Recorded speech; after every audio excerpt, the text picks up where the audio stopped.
First story is titled, Am I the a-hole for telling my girlfriend I'm not going to financially support her if she quits her job to pursue an Etsy business?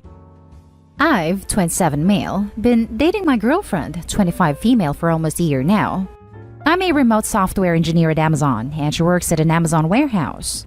Before we started officially dating, we discussed our finances and decided that we would keep our finances separate and split everything 50-50. I told her before we started dating that keeping finances separate and equal was important to me, and she agreed to it. However, she's lately been mentioning how she wants to quit her job because it's making her miserable and start focusing on her art more. I told her that was a bad idea and that she should at the very least have a different job lined up before she quits her current one, and that she could start her Etsy business as a side hustle on weekends and weekday evenings and then pursue it full-time if it's profitable. She's been passive-aggressive about it to me lately. She thinks because I make enough money to comfortably support us both, she should be able to pursue what makes her happy. I think my suggestions to her problem were reasonable. I don't think she needs to risk her income and dive headfirst into this art thing till it proves to be somewhat profitable. She doesn't even want to apply to any other jobs because she only wants ones where she can do something artsy. Am I the a-hole for saying I'm not going to financially support her if she decides to go forward with such a risky move? Edit. You really don't need to tell me your opinions about whether you think our 50-50 split is fair or not. We're both adults, and she agreed to it. I'm not making her do anything. I don't love my job either, but being financially responsible is important to me. I understand some people think splitting equitably is more fair, and I disagree with that. But that's okay. People can have different opinions and do what works best for themselves. But that's not what I'm really asking about in this post. Now for the top comments before reading the little update. Not a a-hole. Your suggestion to her is perfect. She's extremely immature and entitled. She can of course pursue what makes her happy, but at the end of the day, there are real bills to be paid, and if she can't do that while doing things that makes her happy, she needs to be an adult and keep a job that pays the bill. Absolutely keep your finance separately and don't give in to her request. Also, you have only been dating for almost a year. Imagine her entitlement if you are actually married. Good God. And if you Google advice about making a side hustle your main income, every site will tell you exactly what Opie told his girlfriend. Start slow, build up your available stock and customer base, and only when it actually takes off should you quit your full-time job. She's setting herself up to fail by going all in without anything set up at all. If I was her boyfriend, of only 1 year, I wouldn't want to completely support another capable, able-bodied adult either. Agreed. And she is making the suggestion because she is hoping to use Opie as her safety net. Not the a-hole. She's a new girlfriend, not a wife/sugar baby. You agreed to terms before you started dating, and now she figures she's riding the gravy train. I'd say this is a red flag, and to be careful about how she responds next. Not the a-hole. This is a girlfriend of only 1 year, not a wife or even a fiance. There is zero obligation to financially support her, especially when she seems to have no idea how to run her own business and hasn't even tried her hand at it yet. She seems to want to be a sugar baby and is already getting passive-aggressively upset at Opie's refusal to fund her artsy lifestyle plans. Don't do it, Opie. It will just make the breakup extra ugly and guilt-ridden. Update. I'm breaking up with her. Apparently, I'm controlling and bad boyfriend for expecting a grown adult woman to pull her weight in a relationship. My exes were engineers too, and 50-50 worked great for us, and we have the same morals and drive. My current girlfriend is different from what I'm used to, but her creative, spontaneous, carefree side is not cute to me anymore. She's just irresponsible, and I'm tired of being the mature one. I'm done with this. I don't feel like she's an equal partner to me. I'm all for being entrepreneurial. A lot of my colleagues have ventured out on their own and become successful. My girlfriend has no plans and just wants to wing it and let her passion run free. I'm done with her. She is better off without me. Thanks, Reddit. Now for the next story. Am I the a-hole for how I reacted when my fiance dropped our son off at my workplace? I'm male 27, am a nurse. My fiance and I have a 1-year-old baby boy. Fiance doesn't work. She decided to leave her previous job and stay at home. We've agreed that since I'm the one working, she's the one handling home chores. Our son's care is shared, meaning there are times when I handle his feeding, /bathing, /cleaning, etc.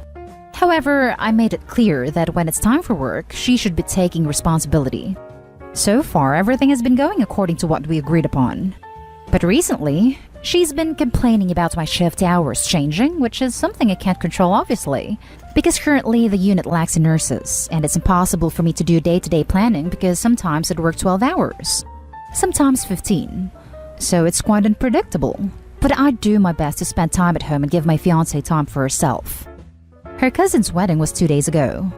That morning, my fiancé wanted me to skip work and stay home with our son so she'd go to the salon with her sisters. I told her I can't just skip work for the day. I already had a long day shift that started at 7:45 a.m. till 6 p.m. I told her she could either call my mom or just wait for me to come home. She threw a fit and saying her cousin's wedding was important and I was being unsupportive. I left home after that and started my shift at the hospital. At around 1 p.m. when I was in the middle of work, it usually gets busier in the afternoon, I got a few missed calls from my fiancé. Then she sent a text telling me she was at the hospital's parking lot with our son. I went to meet her there. She wanted me to take our son and watch him till she gets back from the salon at 4. I lost it. I told her I can't watch our son when I'm in the middle of my shift, and she kept saying I should just let him stay with me and that it was okay. I absolutely lashed out at her. I called her unreasonable and selfish. She could have let someone watch him, but she said her family was busy. We got into an argument and she left him with me. I had to drive to mom's house and let her have him till I finished my shift. I got home, but I was extremely pissed. My fiancé and her mom said I overreacted and that I was supposed to help since he's my son too. Mother-in-law said I was in the wrong for caring more about work than my own son, but I already told my fiancé I was busy. She wanted me to apologize for yelling and causing a scene, but I refused after this. I want to mention that she's normally fine with my work schedule until recently, and whenever there's an event, we'd both make arrangements and I'd stay with our son while she's gone. This time, I told her I was busy and that I won't be allowing her to distract me from work, but she was being stubborn, thinking I'm prioritizing work and being unsupportive. Those might be her mother's words, but my fiancé takes responsibility here. This misunderstanding, as my fiancé calls it, could have ended with a discussion, but her mother is determined to paint me as the bad parent who isn't pulling weight and taking part in responsibility in caring for our son. I'm tired of her and how she keeps judging me while ignoring her daughter's behavior. Mother-in-law said I was in the wrong for caring more about work than my own son. But getting her daughter getting her hair done is more important than your son? Not at a-hole. You're right. My mother-in-law is just trying to put the blame on me no matter how hard I try to explain to her that her daughter and I already talked about it, and that my work is important to me. I realized that this is my son too, and that he's my responsibility as well. But my fiancé is acting selfish at this point, and her mom refuses to see it. She put your son at risk and didn't care. You should be the one fuming at both of them. What was your son supposed to do at your work? Wearing a mask being 1-year-old? Shaking my head. Piggybacking onto this comment to ask Opie, why are you so focused on what the mother-in-law says? She can do a running jump. Have this discussion with your fiancé in private. Cut out the mother-in-law. Not the a-hole. Not the a-hole? Your fiancé and her mother sound like idiots. Mother-in-law said I was in the wrong for caring more about work than my own son. Her daughter cared more about a salon appointment than her own son. Do you really want to marry into this? Fiancé also took their 1-year-old to hang out at the hospital in the middle of a pandemic, exposing him to all sorts of diseases because she wanted to get her hair done. I'd be livid. Not the a-hole, and if I were you, I'd reconsider tying yourself to such a selfish, self-centered woman. Just look at your mother-in-law for what she'll be like in 20 to 30 years. Next story is titled, Am I the a-hole for yelling at my daughter for speaking ill of the dead? My daughter's 19 female stepmother, 31, died a week ago. She wanted to spend her last days at home, and when we knew the end was near, my daughter and I went into the room where she was laying. My daughter and her stepmom have had a contentious relationship throughout the years. And she had left the house at 18, telling her stepmother how much she hated her because we had asked her to pay for college by herself. However, when her stepmother got sick, There was a brief period where both she and her stepmother seemed pretty open to forgiving each other for whatever they felt that the other had done to offend each other. My wife had also said she hopes my daughter can go to college eventually. My daughter was away working as a waitress in another town, but when the end seemed near, she ended up asking friends to cover her shifts and drove back to our house. Their initial greeting with each other seemed pleasant, but then my wife fell asleep and my daughter went to her room. Then a week ago, doctors said she could go at any time. My daughter and I ended up going to her stepmom's room, and when my daughter went to reach for her stepmother's hand, her stepmother moved her hand away. But then her stepmother said to me, "Where is my daughter? I want to see my daughter." When my daughter tried to say something, my wife shook her head and said, "I don't want you here." My daughter walked out, and I brought my younger daughter, 5, in to see her mother. When I went to see my daughter later, she said she acknowledged that her stepmom was probably in a lot of pain. My wife died the next morning. My entire spirit is broken, and planning her burial the way she would have wanted and being with my 5-year-old has been the only thing that's kept me alive. After the small funeral we had, I let my daughter go over to my late wife's sister's home. The rest of the people from my family gathered to talk, including my older daughter. We were talking about how much my wife had to look forward to and how badly we feel for my daughter. My older daughter suddenly snapped and stood up saying, "Can we just get out what everybody except my dad is feeling?" She was a complete and utterly awful person who has done so much to make each of our lives miserable. Are we going to continue to pretend that she's a saint now that she's gone? I flipped out and told my daughter she could leave my house if she wants to continue speaking ill of the dead, and that I couldn't think of anything lower than speaking about someone who can't defend themselves, so she should settle her anger towards my wife on her own. My daughter ended up packing up her things and saying she was leaving. My relatives all got mad at me and asked if I was making talking about what kind of person my late wife was taboo forever. I told them that I didn't want to hear any of it, especially when we just buried her. Am I the a-hole? Now for the top comments. You're the a-hole. I can't imagine what you must be feeling having lost your wife. However, one of your wife's final acts was to cast your daughter aside. Your daughter seems to think that you enabled or allowed a lot of mistreatment by your former wife. I don't know how true that is, but from what you did tell us of her actions, it doesn't sound good. You sound like the kind of father that squashed down mistreatment of your own child, or put your head in the sand so as to not deal with it, and enable your wife's poor treatment of your daughter. Which is what you're doing once again. In fact, the reason this has likely happened is because you permitted your wife to treat your daughter poorly over the years, which built up a lot of resentment. I understand you're grieving the loss of a wife. Again, I can't even fathom that. But you're going to lose a daughter soon too. It's time to start cutting your losses. Unless you deal with this, her way of settling her anger on her own will highly likely be by either cutting you out of her life or having a very frosty relationship with you for a long time. I'm sorry for your loss. Important edit. Saw OP's comments where he says the reason he's not paying for his daughter's college is so he can pay to send the younger, his wife's, daughter to private kindergarten. Wow. So you'd not support your daughter's college education, something that really matters in life, because your younger real daughter has to go to private kindergarten, which you openly acknowledge was your wife's decision. Sir, it sounds like you and your wife have reaped exactly what you sowed. To be very clear, you and your wife were absolute a-holes. No wonder your daughter said what she did and despised your wretched wife. Also, she will doubtlessly come to despise you as a failure of a father and failure of a man. You say you can't think of anything lower than someone speaking ill of someone who can't defend themselves? I'll help you with that. Something that is lower, and probably the lowest of the low, is selling out your daughter because you didn't have the spine to say no to a young lover. My 5-year-old has been the only thing that's kept me alive. This is the statement that cements my opinion that you're the a-hole. Everyone else can see your wife sucked.